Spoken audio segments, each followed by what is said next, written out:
and it was, you know, I didn't feel like, oh, she hardly has any, and understand that you don't have much variety, but everybody, we all found something to buy, but I was like, I can't wait until she gets more. Like, looking online, and like the azure skirts are gonna look really good. And so just watching her grow and watching her get more variety, and then within the variety of styles, there's always new prints. So as a customer, I have excitement. I have excitement when I come to work. Just watching Claire, I pay her hourly, but then she also gets to buy like anything she wants at wholesale prices, which she spends like half her paycheck on. So, right? Yes. Which is why they're wholesale prices, because otherwise it totally wouldn't be fair. Right? I pay her hourly. That's it for you. Okay, so the other thing about LuLaRoe that I'm sure you guys probably know, but in case you don't, that's like integral to our business model is just scarcity. We only make 1,000. Now I think it's closer to 1,500, sometimes 2,000 depending on the item, because we're growing. But we only make so many prints of everything. So this black and white thing, there's only so many. And if you break it down, there's maybe, so they made 1,000 Julias, or sorry, 1,000 prints, but they split that between two things. So there's only 500 Julias, and then there's only 500 stand-up smile dresses, or whatever else they decided to make that print in. So everything that we have is not something that you're going to maybe have again. And so that is integral to our whole business model, and why we do the whole home pop-up model too. Because if you always are open and you always have everything, there's no hype, there's no trust.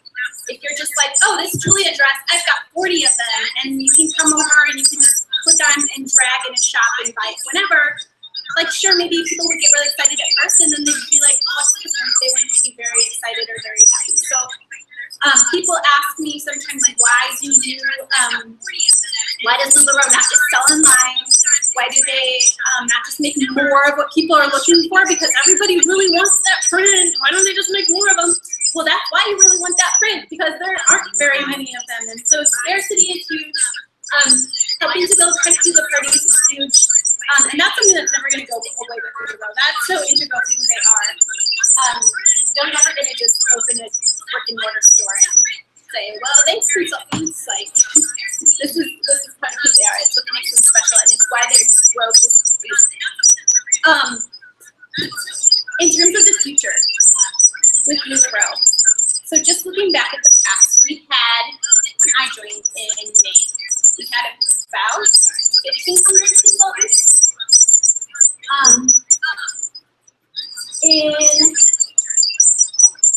When Susan joined the previous September, there were 400.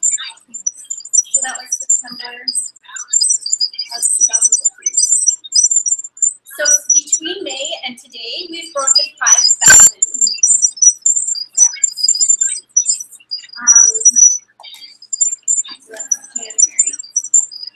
And by next December, they're actually predicting, this is a prediction, so they're predicting 25,000 consultants. And why is that exciting for you guys? Now, being one of 5,000, is that not only are you going to be able to sell amazing clothes, but women in your life who need jobs that pay well, that want to stay home with their kids, are going to get excited about this opportunity too, and you all have the opportunity to team build if you want to. If you don't want to, you can still make an amazing income selling clothes. But if you want to, that opportunity is there. When do they predict that? When do they predict that? By December. And so that's the prediction. So December of 2016 that I've heard. Just for reference though,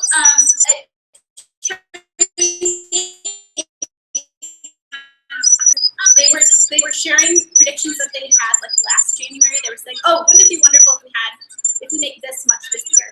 And it was like double what they actually made. It was crazy. If you've been fans of LuLaRoe for a while, you may remember like this fall there were some leggings that had holes in them that were happening. Patrick, who's the guy in charge of making the clothes, he stood up in January at this leadership training, and he was like, "We have leggings again, and you don't know how crazy of an effort it was to get leggings back in stock, because when they ordered the leggings, when they made the leggings, when they ordered the print, they were predicting LuLaRoe would be here, and then it was here, and so they just had to scramble and like make leggings, and it was just this crazy effort, like really exciting, but also he's like, oh my gosh, we're here, and we have enough leggings. Like, this company just gets it together, does everything fast, and just keeps up with the growth, which is crazy because it's growing like crazy.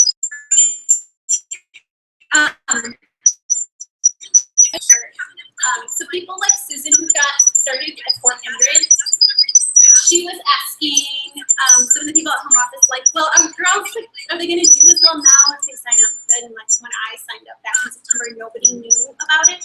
The answer is yes, because now there's brand recognition. Now people are already seeking out prints. I have had people tell me, like, I explicitly look for new consultants because I want all the new prints. I'm like, that's a good strategy, I guess. It rules me out. So there's people who are already hunting for the brand.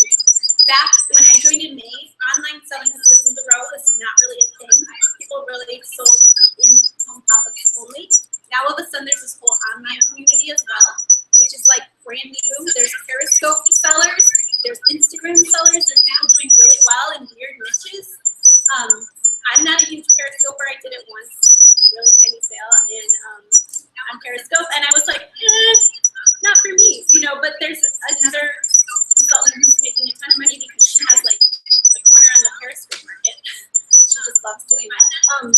There's just so many different ways to sell. There's so many different prints. It's exciting. It's like an exciting time to be part of this projection of the future. I'm gonna. Oh yeah. If you do team build, you might be getting to this. Yeah. Is there something in it for you? Yeah, the compensation plan for team building with LuLaRoe is actually better than other direct sales companies that I've seen. You make 5% on like anybody who signs up direct under you. You make 5% on their orders from the company. That's going to switch to sales soon, so I think it'll still be 5%. It'll just be based on what they sell. And they'll have to talk to us about what that plan looks like because it's going to change over a little bit. And then anybody, once you have like 10 people on your team, then you hit trainer. That's where I'm at right now. There's only about 300 trainers in the company, but between where we were like a month ago and where we are now, like new trainers are rolling in every day because the company is growing so fast. With trainers, you make 3% on people that are like the second tier below you. And then once you get coach, you make 1% on your third tier. So it's definitely just kind of grows and grows in terms of bonus checks. And I asked some other consultants. I had somebody who worked for Danbury, and I asked her what her bonus check was because she has like 700 people under her, and hers was actually right about the same as mine, and I only have like 20 people under me. And I was like, okay, like it's part structure, you know. I'm sure some of those are so far down she's not making any money off of them or anything, but definitely comparable to other companies. How many people do you need under you to make coach? Coach, it's more about structure, so you have to have 3 trainers under you. So Susan is a coach. I'm one of her trainers. There's 2 others. I think there's actually 3 others. And they have to be in like separate lines. Like if Jess has a girl under her ankle, her and the girl are trainers, they don't come in 2 groups, just 1. So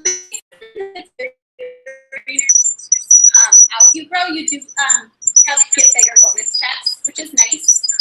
But the thing that really sold my husband and I on this company is that you didn't have to do that to be successful. Because we didn't want to harass our friends and family. We didn't want to be on Facebook being like, join my company all the time on our personal page and like forcing them to buy something we didn't care about, like weight loss products or, you know, so. Or those intangible, like, what are you even selling? What is it I'm supposed to be hustling? I'm not joining you. It's just, it's easy, you know, sell clothes, make money. I'm going to take a couple questions and then, make sure we have everything in this bag. Some of them might have already been answered, maybe not. How did I get my startup money? So I answered that. I did the a no interest credit card for 18 months. Some people get ones with awesome rewards too, so you earn some flights or some cash back, and then you pay it back long before anything's due. Other people have taken out like against life insurance policies. Tax returns is a huge one. People get like a $5,000 tax return and they use that money. That time's coming out for a lot of people. Maybe you owe the government something, I don't know. Some people will just like creative ways. Like she said, she made 200 felt Christmas trees. Like scraping the bottom of the barrel and figuring out what you can do to make that extra money. I've had potential consultants who were like spending a certain amount on LuLaRoe, and they were like, okay, I'm cutting myself off, and anytime I want to spend something, I'm putting it in a jar, and that's gonna be like my consultant startup money. Oh, how do you do that? Right?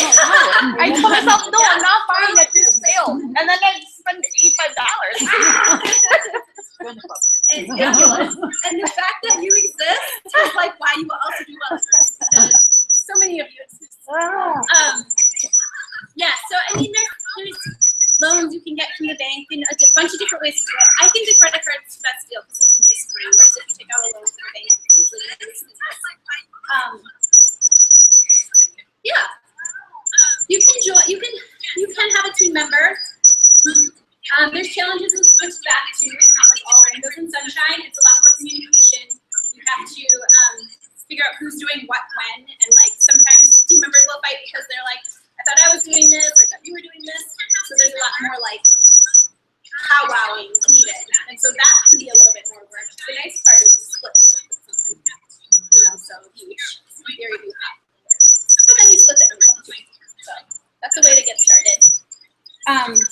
You have to really like the person you're working with to be a good team. The mother-daughter duo is awesome because they're already, you know, they're used to all each other's quirks. All right, some more questions. How do I pay my assistant? Quick check. Do you want to know how much? Yeah.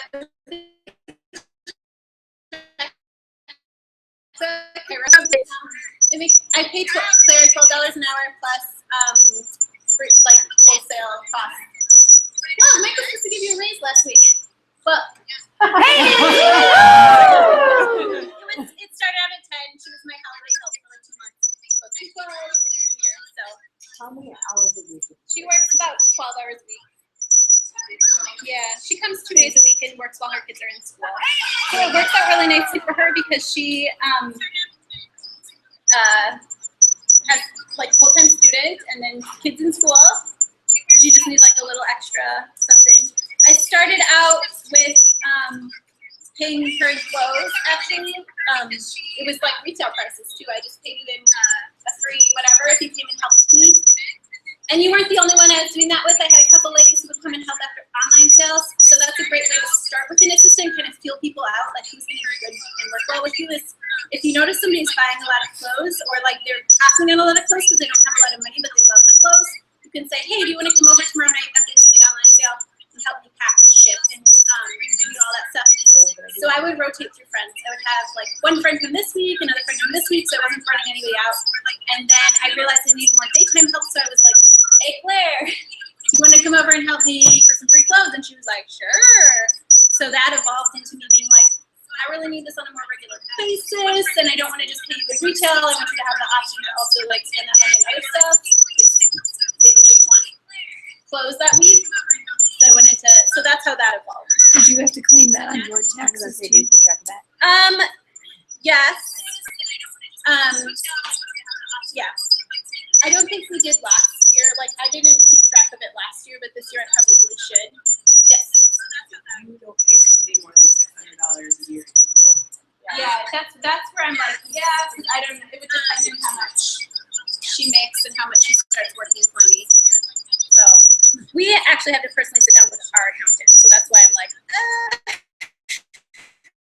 kind of the answer on taxes too. What do I know about taxes? And I'm like, talk to your accountant. You're going to need an accountant if you own a small business. You're just going to need one. The other thing, like you guys are, some of you are from Illinois, some of you are from Wisconsin. It's different for us. We pay different taxes. So LuLaRoe, when I first joined, I was like, LuLaRoe, what do I do about taxes? And they were like, talk to your accountant.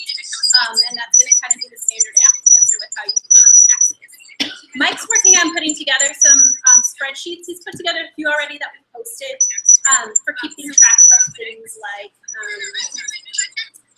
how many giveaways you give away, because those are tax deductible, and your mileage, because that's tax deductible, and your sales in general, and that's actually tracked by Audrey. Okay, so make sure I understand. So then does LuLaRoe report you as a consultant to the IRS? No, you're not an employee of LuLaRoe. So LuLaRoe, I believe once they start bonus checks, but in terms of your income that you're making from sales, that's all you, and you have to figure out how to report back to the IRS. So you, okay, nope, you just answered, never mind. We're good. All right. Have you heard of someone quitting LuLaRoe yet? One person, she was moving out of country. She was going somewhere, so she sold all her inventory. I saw her actually selling it to other consultants after she kind of dwindled down to a few things. She was like, I'm quitting and moving out of country. There was one other person who quit last month because they just didn't want to own a business anymore. They weren't ready to just be mom again or whatever they wanted to do. So 2 people in 8 months. We have, I think it's 86% retention rate, like something crazy. The average in direct sales, I think, is 33%. I need to look up those numbers to be sure. It's 30 something. I'm gonna guess 33. And we're 80 something. I haven't written down. So are you considered a word? I just had it in my head. Let me come back to you on that. Just lost it. There's another question. Do you bring your whole inventory to pop-ups or online pop-ups? I find my online customers to be far more demanding about what prints they remember, so they know what I have in stock, and if I post the exact same thing 2 weeks in a row, they're like, where's the new stuff? So with my online customers, if I get like a huge shipment in, I try to parcel it out. Like I'll only put so much up. If I know that I'm not getting a new shipment in for another 2 weeks or something, like, then I parcel it out. With in-home pop-ups, I usually just bring everything, and it's always a fresh crowd. And even in instances where I just had an online pop-up and everybody at the in-home has seen everything online, they come to the in-home and see it with fresh eyes because it's in their face, and they're like, oh, I didn't see this print before. So I rarely have to parcel things out for my in-home. If I have like 3 on a Saturday, then I'll like set some leggings aside or make sure that I just have enough so I don't run out. How much time do you dedicate to pop-up parties? So my in-home pop-up parties, if I have to load and unload before, like around each one, like because if I group them together, the time commitment cuts down because then I don't have to load and unload my van.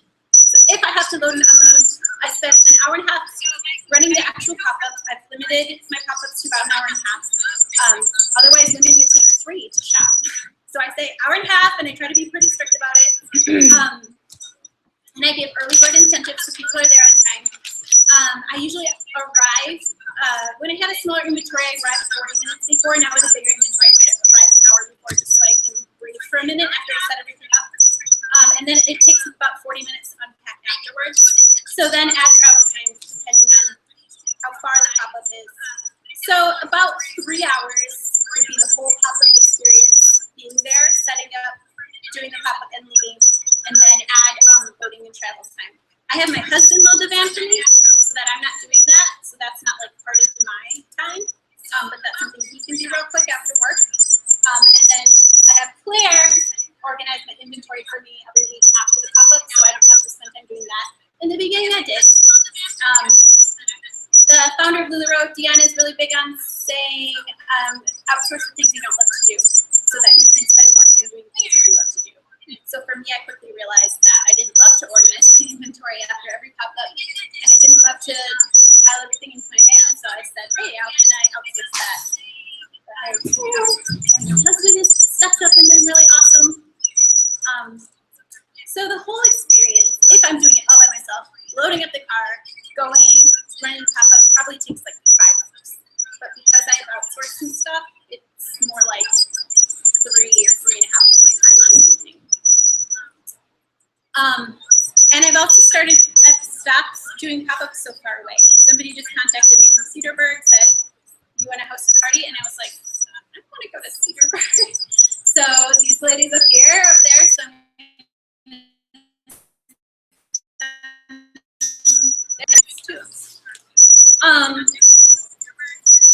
okay.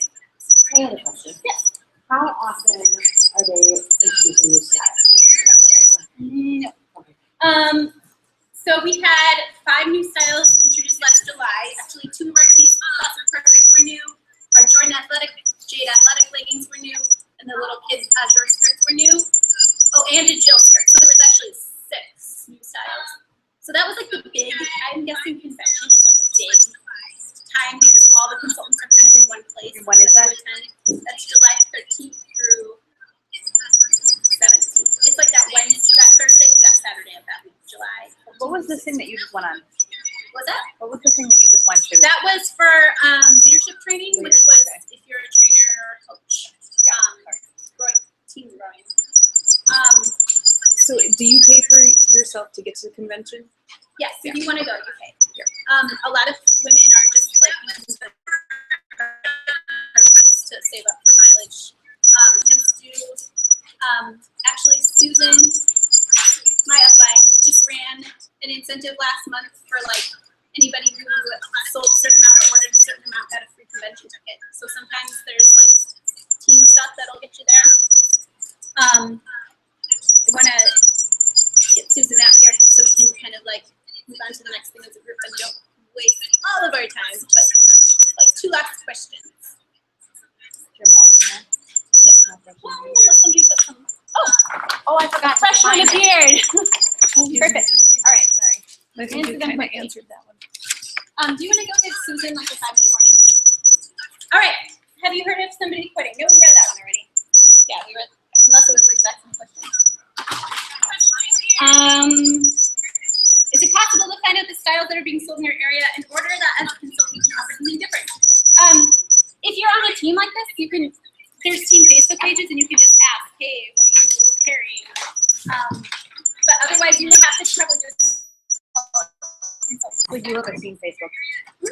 Yeah, the LulaBirds is everybody on my team. A lot of us are local. Illinois, Wisconsin. There's some from Minnesota. Is it not working? There's an ear piercing whistle. Oh no! Listeners. I wonder if it's that squeaky thing. Sorry, listeners. We also didn't start broadcasting until halfway through, apparently.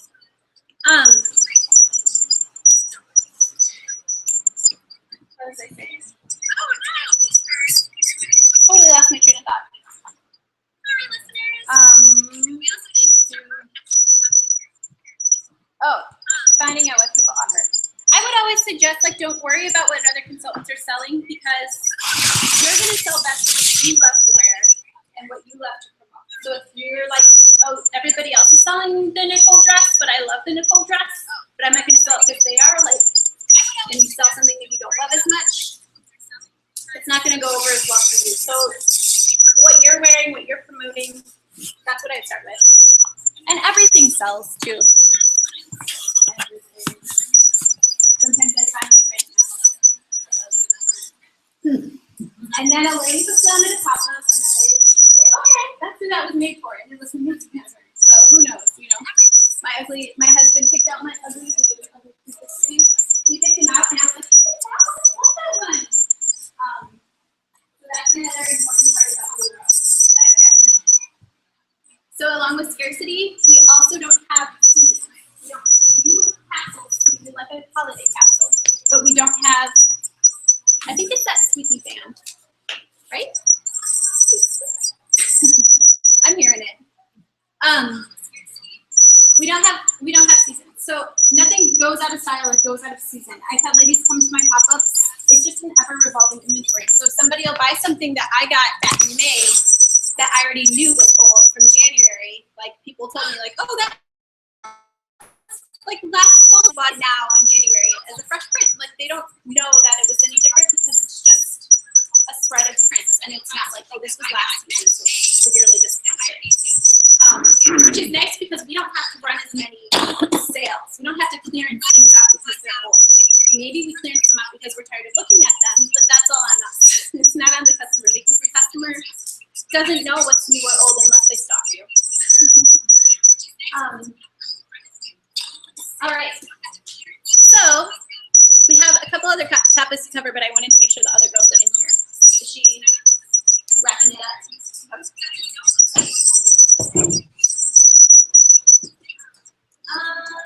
Do you use one credit card just for, or how, you know what I mean? I have a business card. You can split your initial investment on.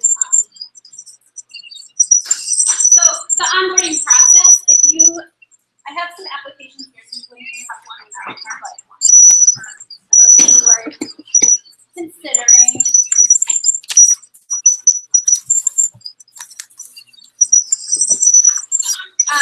The onboard process, you would fill out this application, you would mail it into onboarding@LulaRoe.com. And then it's been taking about a week for them to set up a phone interview for you to put in your initial order after that.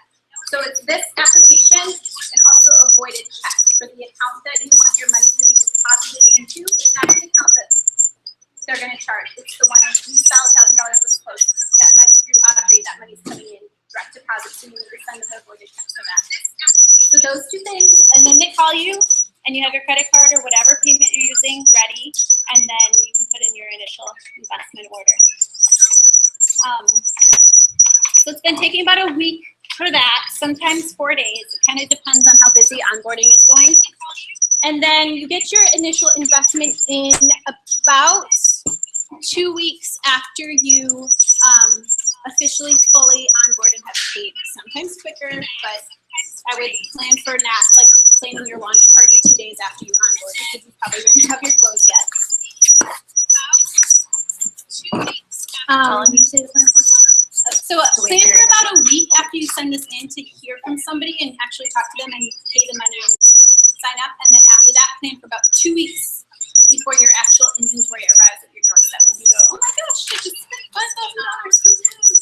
That was my reaction. What did I do? Hello, Ellen. Hi, how are you? Hi.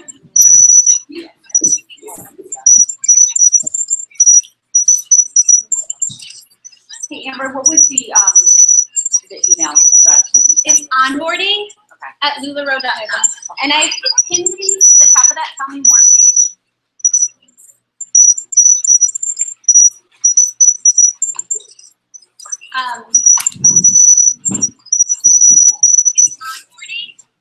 Okay, so the other thing to know is, totally lost my packet. So there's this other form in here called consultant etiquette, which is just, I believe, common sense. But they had to write it up. It's a good read over if you're ever wondering, because people will ask like, is it okay for me to do this or that, or is this acceptable? It's a good read to just figure out what's kind of the norm in LuLaRoe culture in terms of interacting with other consultants. For instance, you would never go on another consultant's page and start posting to their customers to come shop with you. Like, that should be common sense, but it's been done. If you are signing up under a sponsor, so the person that this is another thing I want to mention, the person that you sign up under is important in the company because they're going to be kind of your connection with the company. Everybody on the LulaBirds team is amazing. We're in it. We're doing well. We're working this as a business, not a hobby. And so I gotta write this down, hang on. Share kind of where we come from in terms of LulaBirds. All right. So there's your heritage, your LulaRoe heritage. Here's Deanne. She founded the company. She's the lady who just started making maxi skirts one day and then realized what a good thing she had when her daughter's friends ordered all of them. And she had done direct sales in the past and was like, okay, this could work. But she really didn't get rolling with direct sales until this lady, the first consultant, signed up and said, hey, can I start selling these? So Deanne would drive to her house and just like bring her skirts. And they kind of agreed on a price, like how much should I make on these? how about this much? I'll pay you this much. I think it was like $8 for every skirt or something she would make. And so Brittany would go out and she would like find people to sell these skirts to. She'd go to like hair salons and stuff. After a while, she realized like it would be really great if they made a little bit more money per skirt. So her and Dan talked about it, and then another consultant joined over here, and they decided to sit down and the structure and how they were going to actually. Isn't pointed at me anymore. Hello. Sorry about the squeaking. They decided they were going to sit down and form, you know, the direct sales model. And so then Jillian here signed up in Iowa and just grew this crazy huge team out in the country, like in Iowa, like where you have to drive really far to sell clothes. And under her is Amanda, who is an amazing pastor's wife in Iowa. And then we have Susan, who's in the other room, under Amanda. And then we have me. So we're only like 6 away from Deanne. It's a really, really small company, which is mind-blowing. And every single person here is a coach in the company, which is not true of everybody's like upline. Sometimes there's like a wall or people who are really selling, or like somebody signs up here and does better than the people above them. Like everybody is amazing on this team. So in terms of signing up as a LulaBird or under anyone in this room, it's a great place to be. Our team page is just positive. Like if there's ever a struggle or somebody has, we always flip it around and we're like, okay, so what are we gonna do about this? How are we gonna sell, or what are we gonna? It's just a good place and a good team. My girls, like I said, who signed up under me are all selling better from the start than I did 8 months ago because of the brand recognition and because they're just, you know, they've had this model to follow now for a while. Whereas Brittany, I know her personally, and Jillian and Amanda, I actually know all of these girls. Brittany did a video with Amanda recently where she talked about started in the beginning, one market on the world. Like, hello, awesome. But she struggled because nobody knew what she did and nobody was like knew anything about LuLaRoe. Now we have that brand recognition, and I run into people and I say, oh, I sell LuLaRoe, and about half of them still have no idea what it is, which is awesome because we have a huge market still. And about half of them will say, oh, I think my friend got like a skirt, or I saw something on Facebook, and that's awesome because that's a great like starting point for people. So that's your little ancestry. Yeah. I love all these ladies, by the way. They're all awesome. That's the thing too. Like Deanne is one of the most genuine people I've ever met. Like you can go talk to her. I was nervous to meet her at convention because there were like hundreds of ladies there, and she was like, "Oh, hi!" Like gave me a hug and like had a genuine conversation with me, and that was a little bit like okay. But that's all these ladies too. It's just they're there to help you, and the company is very. It never considers you their customer as a consultant. It's not like how are we going to sell close to consultants. It's how are we together with consultants going to get close to end user, the customer. That's their whole goal. Mark actually said this to us last week. He's like, we never sit there. We're never like, how are we going to sell to consultants? It's always how are we going to sell to customers with the consultants. So, all right, so they're not back yet. Wanted to move on to a couple other topics. So we can do more questions. Oh my gosh. Okay. Butterfingers. Does anybody have any more questions about LuLaRoe culture? Getting started. Get the etiquette document to read. You can do that on your own. It's all pretty common sense. Can you explain replenishing your stock after a party? Yes. So you have to order a minimum of 33 pieces because the company ships for free. So you pay wholesale prices, actually a little less than wholesale prices because they give you what works out to like 1 free item for every 10 so that you can pass that savings on to your hostesses or your hostesses. Yeah, it works out to about 5%, I guess. They give you it's a little less than wholesale and free shipping. But they want to make it worth their while. They're not going to ship you like one dress here and there. So you need to order at least 33 pieces, which is usually around $500, $600 worth of inventory. So once you've sold 33, you will have made like $1,000 in sales and can then turn around and order 33 more pieces and still have that income. So I would suggest ordering small and frequently as opposed to like selling all your inventory and then trying to like order all of it at once. Putting in like little 33-piece orders is going to give you more variety than putting in huge Have we ever had an issue with, you had 3 parties and all of a sudden this party was like amazing and you're like, oh my gosh, I don't have any clothes, what are we gonna do? Yes, that happens to me. I sold out of leggings at a pop-up. This is why I say if I ever have like 3 in a row, I now parcel them out a little bit.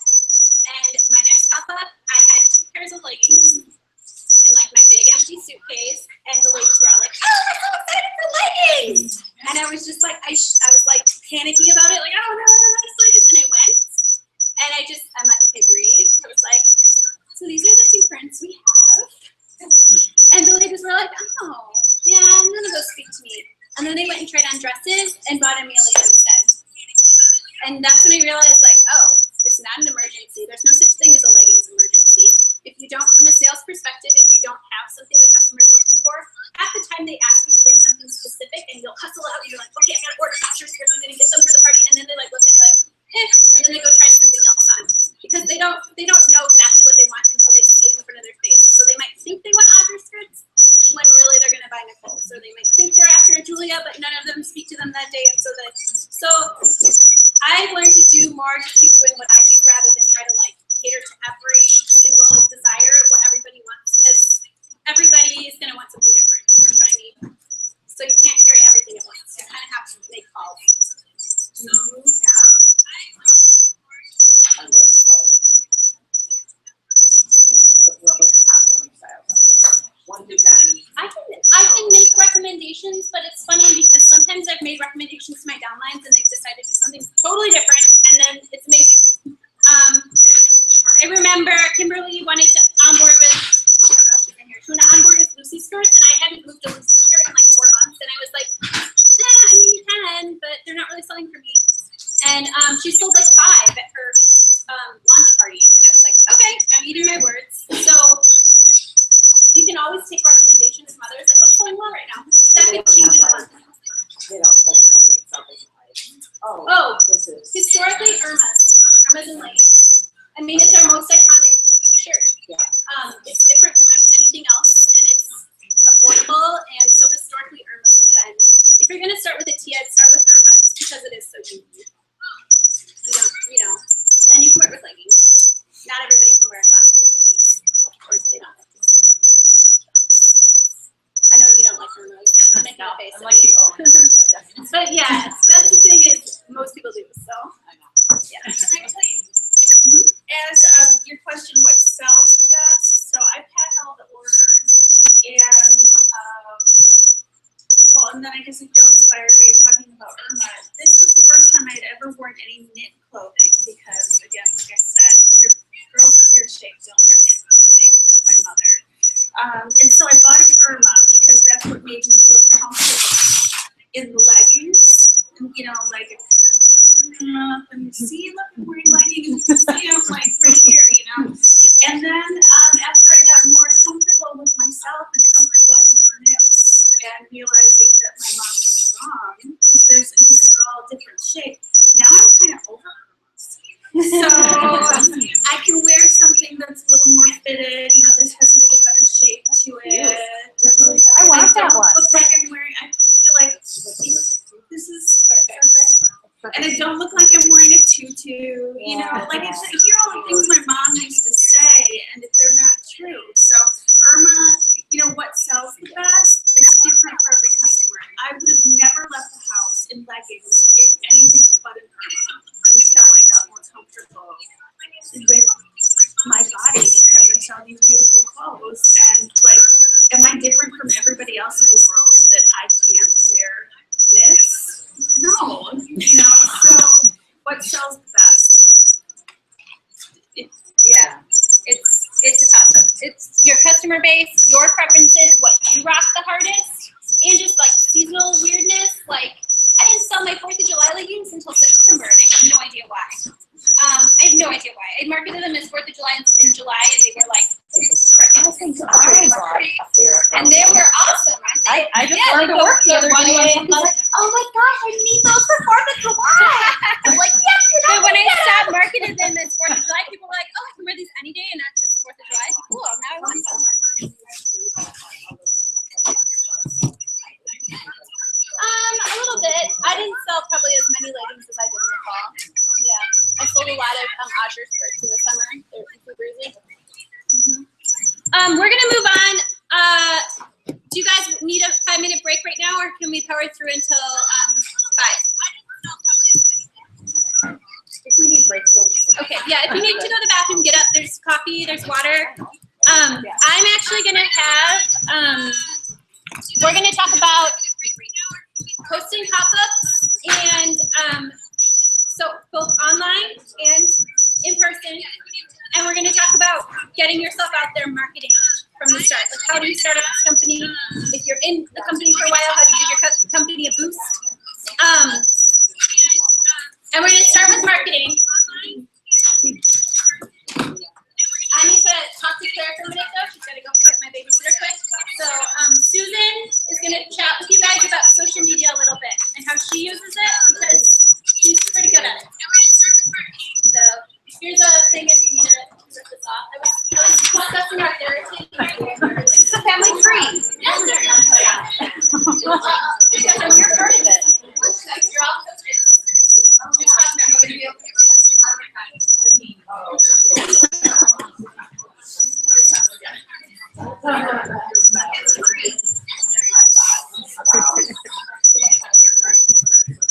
Amber, should I just go ahead and start? Yeah. Okay. How many of y'all are on Instagram? And then, like, do you all use Facebook? Yeah. So, what about hashtags? Do y'all feel like that's like you get it? You get it. So I did a class with Amelia. Amelia is Deanne's daughter, and she's married to Justin. And Justin is like our marketing guy who does a lot of the parties. So he co-created Yo Gabba Gabba, which cracks me up. And then she's just a really creative guy. But Amelia taught a class on social media and photography with your phone. So y'all have PicTapGo on your, it's an app. It's called PicTapGo. I think it's like 99 cents. And if I show you my phone, you'll never be able to see it. But the really great thing about that app is you can edit a picture, like you can put a filter on it, and then you can put another layer of a filter on top of that. So you don't have to, you know how on Instagram you would have to save it and then add another one and layer it. It's just a super great app, filter. And then also LuLaRoe and Amelia, I think Amelia's running LuLaRoe's Instagram account right now. And they love like a full frame picture sometimes, or and so you can use in PicTapGo, you can get that border, the white border, and it saves it straight into your Instagram. So PicTapGo is great. And then the other thing that Amelia talked a lot about is emotion, because that's what people love. That's what that's the kind of picture that you're drawn towards. So I think doing your outfits is really great, but also like kind of the day in the life. So I don't know, I'm trying to think of a good example. Deanne's pretty good at that because she'll post like off the cuff type pictures. And then do y'all use a Facebook page, like a group, and then do you sell in another group? Is that how everybody's doing it? Do you have like LuLaRoe Susan Boylston page, and then do you have a private group? Is that how most everybody's doing it? Okay, because I have no traffic on my page. I've seen them. They have their own like public, and then they have a VIP that's secret, or Polish group or something. Right, and so I have the public group, but there's like 4 people will see what I post because of the whole algorithm thing. And so we've realized that you get a lot more interaction and traffic in the private one because that's where people choose to be there, kind of. And then they also they see everything you post. There's no algorithm. So if someone is in that group, they're going to see what you post. So you kind of have to be careful that you don't overdo it, but it's a really good place to create that culture and community that LuLaRoe is so big on. And then oh my gosh, is this a webinar? Yeah. Oh, I did not know that was oh no, I just looked down. I was like, anyways, Do they suggest both then? well, so the thing is, if I you, thought at first it was a little confusing. Yeah. I was a little confused. Like, wait, which one should I be going to? I don't get it. Right. Like, that's what. I think, like, for me, I can't create my events for my pop-ups in that private group. You have to create those events in your public page. And that's the only reason I have that. Do you think it's necessary? Is that what you're saying? Have both. I cannot figure out a way around it. Yeah. So the only reason I use the public one is to create my events and then send that link to the hostess. Yeah.